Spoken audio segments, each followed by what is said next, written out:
এই ভিশনও শেয়ার করা যাবে না কারোর সাথে। আপনারা তো ব্যবসায়ী মানুষ, টিপস শিখাই দেয় কিছু। প্রথম লেসন হচ্ছে সূরাত ইউসুফ থেকে যে স্বপ্ন কারোর সাথে শেয়ার করতে নেই। স্বপ্ন যেটা মানুষ ঘুমিয়ে ঘুমিয়ে দেখে। প্রথম কথা হচ্ছে যে আয়াতটা দিয়ে শুরু করেছি, আল্লাহ তাআলা বলছেন নাহনু নাকুসু আলাইকা আহসানাল কসসি বিমা আওহাইনা ইলাইকা হাযাল কুরআন ওয়া ইন কুনতা মিন ক্বাবলিহি লামিনাল গাফিলিন। নবী হে, আমি কোরআন থেকে ওহির মাধ্যমে, ওহি হচ্ছে সিক্রেট মেসেজ, এই সিক্রেট মেসেজের মাধ্যমে আপনাকে সবচাইতে শ্রেষ্ঠতম একটা গল্প শোনাচ্ছি। সূরা ইউসুফ হচ্ছে কোরআনের সবচাইতে শ্রেষ্ঠতম গল্প।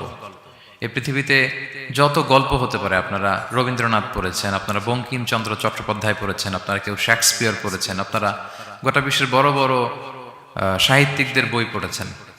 যত সাহিত্য হতে পারে, যত স্টোরি হতে পারে, যত গল্প হতে পারে, এমনকি কোরআনের অন্যান্য গল্পগুলোর চেয়েও এটা শ্রেষ্ঠ, অনন্য, অনবদ্য, আনপ্যারালাল। একটা গল্প যে কত নান্দনিক হতে পারে, একটা গল্প কত জীবন্ত হয়ে মানুষের চোখে ধরা পড়তে পারে, সেটা আল্লাহ তাআলা শব্দের, আরবি শব্দের বুননে, ভাষার প্রাঞ্জলতা এই সূরাতে ফুটিয়ে তুলেছেন। এত সুন্দর একটা গল্প। আল্লাহ তাআলা বলছেন আহসানুল কসাস, মানে সবচাইতে শ্রেষ্ঠ গল্প নবী হে আপনাকে শোনাচ্ছি। গল্পকে আরবিতে বলে কিসসা, এর প্লুরাল হচ্ছে কসস। তো কিসসা বললেই মনে করবেন না যে এটা খারাপ জিনিস। অনেকে বলে আরে উনি তো কোরআন হাদিস দিয়ে কিছু বলে না, খালি কিচ্ছা বলে। কিসসা কিন্তু কোরআনে এসেছে, অনেক নবীর কসস কোরআনে এসেছে। তো সেটা যদি কোরআন থেকে কিচ্ছা হয় বা ঘটনা হয়, স্টোরি টেলিং হয়, দ্যাটস গুড, অ্যাপ্রিশিয়েটেড, রেকমেন্ডেড। তো আল্লাহ গল্প কেন বললেন কোরআনে, এবং শ্রেষ্ঠ গল্প পরে আল্লাহ তাআলা স্টেটমেন্ট দিলেন আহসানাল কসাস, সবচেয়ে শ্রেষ্ঠ গল্প ইউসুফের গল্প। কারণ কি? কারণ গল্প মানুষকে আকৃষ্ট করে। গল্প মানুষকে কি করে? আকৃষ্ট করে। অনেক সময় দেখা যায় যে আমরা যখন তাত্ত্বিক কথা বলি, মানুষ হাই তোলে, কেউ এদিক সেদিক তাকায়, একটা ঝিমুনি ঝিমুনি ভাব। কিন্তু যখন ঘটনা বলি, একটা গল্প যখন শুরু করি, তখন একেবারে নড়ে চড়ে বসে সবাই, মানে কি হইলো দেখি, শেষ পর্যন্ত কোথায় যেয়ে ঠেকে। তো এই জন্য আল্লাহ তাআলা মাঝে মাঝে আমাদেরকে গল্প শুনিয়েছেন। ইহুদিদের কাছ থেকে, মদিনা ইহুদিদের কাছ থেকে একটা প্রশ্ন শিখে আসছিল কুরাইশরা।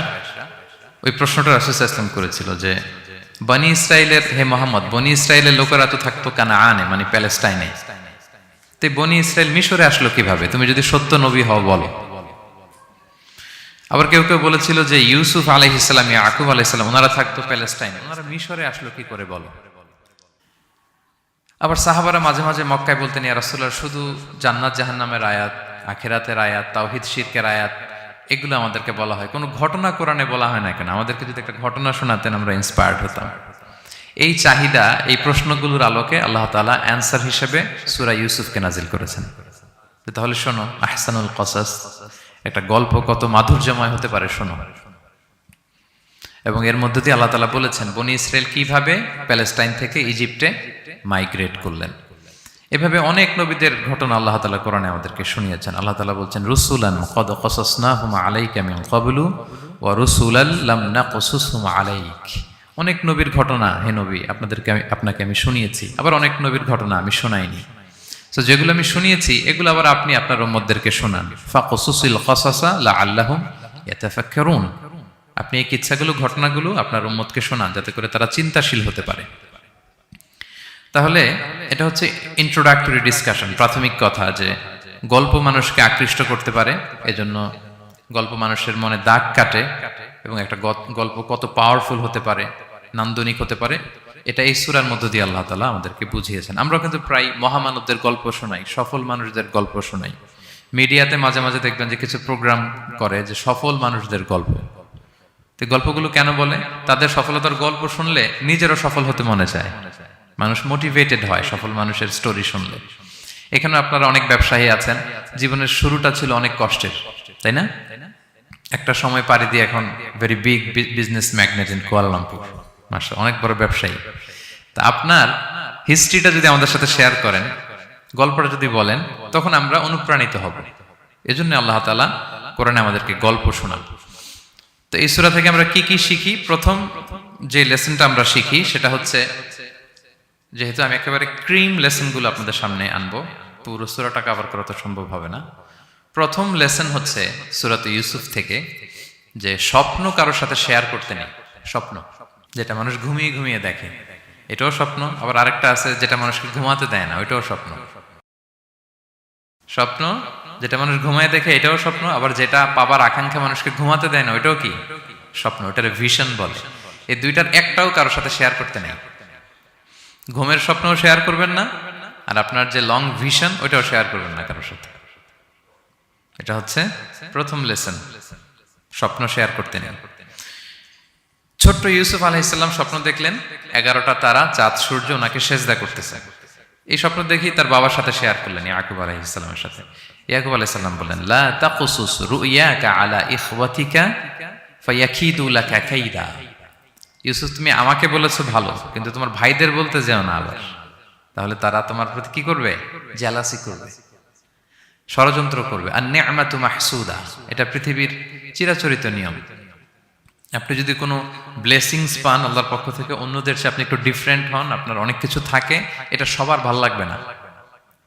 আপনার ভালো জিনিস সবার ভালো লাগবে না। আপনার এই ভালো জিনিসের কারণে অনেকে আপনাকে ঘৃণা করবে।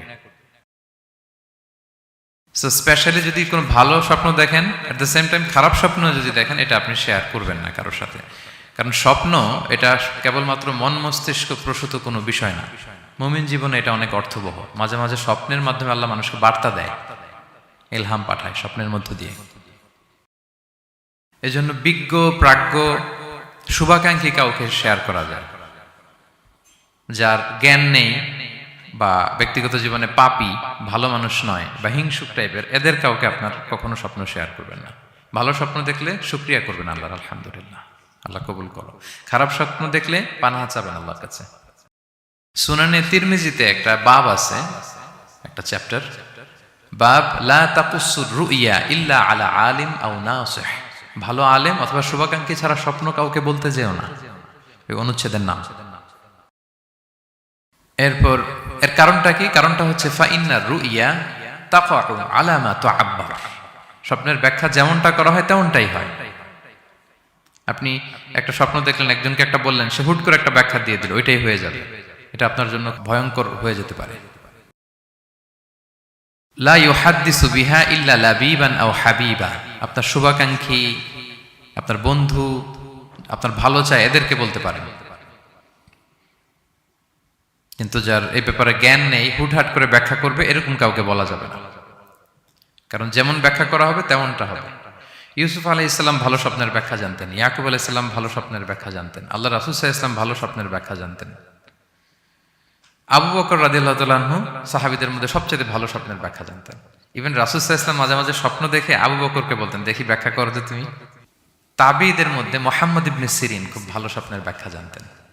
এক লোক এসে মুহাম্মদ ইবনে সিরিনকে বলল যে, আমি দেখলাম আমার ছেলে পানি খেতে খেতে পেটটা এত বড় হয়ে গেছে। এই একই স্বপ্ন আরেকটা লোকও দেখলো, দেখে এক মূর্খের কাছে জিজ্ঞেস করলো। সে বলল, সর্বনাশ, এত বড় পেট হয়ে গেছে, তোমার ছেলে তো মারা যাবে। ঠিকই কদিন পরে ছেলেটা মারা গেল। আর একই স্বপ্ন দেখে এই লোক মুহাম্মদ ইবনে সিরিনকে জিজ্ঞেস করেছিল, উনি বলেছেন যে তোমার ছেলে তো অনেক বড় আলেম হবে। ঠিক তাই হয়েছে, ওই ছেলে অনেক বড় আলেম হয়েছে। তো ফাইন্নার রুইয়া তাকাউ আলা মা তুআব্বার। স্বপ্নের ব্যাখ্যা তেমন হয় যেমন এটার ব্যাখ্যা করা হয়।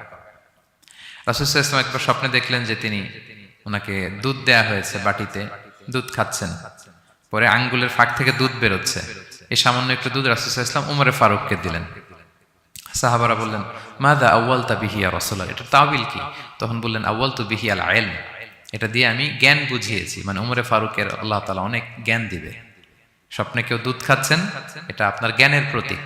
রাসূল সাল্লাল্লাহু আলাইহি ওয়াসাল্লাম স্বপ্নে দেখলেন লোকজন দাঁড়ানো, কারো গায়ের জামা এতটুকু, কারো এতটুকু, কারো হাঁটু পর্যন্ত, আর উমরে ফারুক জামা একেবারে টেনে হিচড়ে যাচ্ছে। তো সাহাবারা বললেন, মাযা আউয়ালতু বিহি ইয়া রাসূলুল্লাহ, এই স্বপ্নের তাওয়িল কি, ব্যাখ্যা কি? রাসূল সাল্লাল্লাহু আলাইহি ওয়াসাল্লাম বললেন, আউয়ালতু বিহি আদ-দীন আত-তাকওয়া, এটা দ্বারা আমি দিনদারি বুঝিয়েছি। মানে উমরে ফারুকের দিনদারি অনেক বেশি। স্বপ্নে কেউ ছোট জামা দেখলে তার দিনদারি কমতেছে, এটার একটা আলামত। তো এই জন্য হুট করে স্বপ্নের কথা কাউকে শেয়ার করতে নেই। রাসূল সাল্লাল্লাহু আলাইহি ওয়াসাল্লাম ফজরের সালাতের পরে মসজিদে নববীতে সালাম ফিরিয়ে সাহাবাদের দিকে মুখ ফিরিয়ে বসতেন, তাসবিহ পড়তেন, এরপর জিজ্ঞেস করতেন, হাল রাআ আহাদুম মিনকুম আল বারিহাতা রুইয়া, গত রাতে কেউ কোনো স্বপ্ন টপ্ন দেখেছে নাকি? তো তখন সাহাবারা এই স্বপ্ন বলতেন, রাসূল সাল্লাল্লাহু আলাইহি ওয়াসাল্লাম ব্যাখ্যা করতেন। সুবহানাল্লাহ, কত সৌভাগ্যবান ছিলেন তারা। তাহলে স্বপ্ন বলা যাবে নাকি কাউকে? শুধু মুরাদ ভাই বলবে না, বাকিরা বলবে। স্বপ্ন বলবেন কাউকে না। খুবই শুভাকাঙ্ক্ষী, আপনার একেবারে ক্লোজ ফ্রেন্ড, তাকে বলতে পারেন। আর অনেক বড় আলেম, যিনি ভালো ব্যাখ্যা করতে পারবেন, আপনাকে গাইড করতে পারবেন, তাকে বলবেন।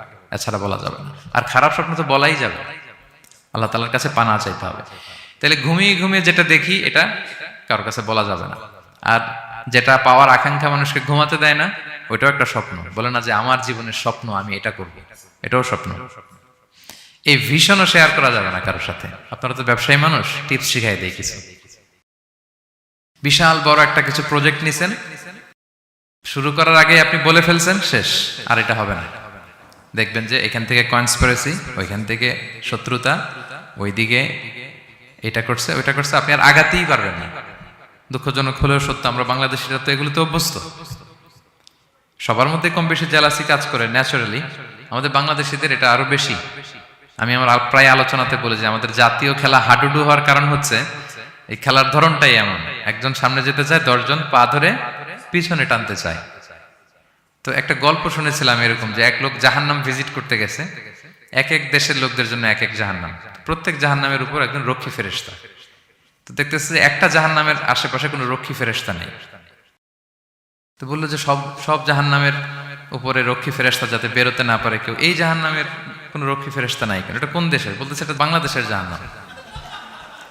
কেউ যদি কোনো রকম বের হইতে চায়, বাকিরা টেনে আবার ঢুকায় ফেলবে, বেরোয়া যাবে না এখান থেকে। তো এটা নাকি বাংলাদেশের জাহান্নাম। এটা জাস্ট একটা মজার ছলে গল্প করলাম আর কি।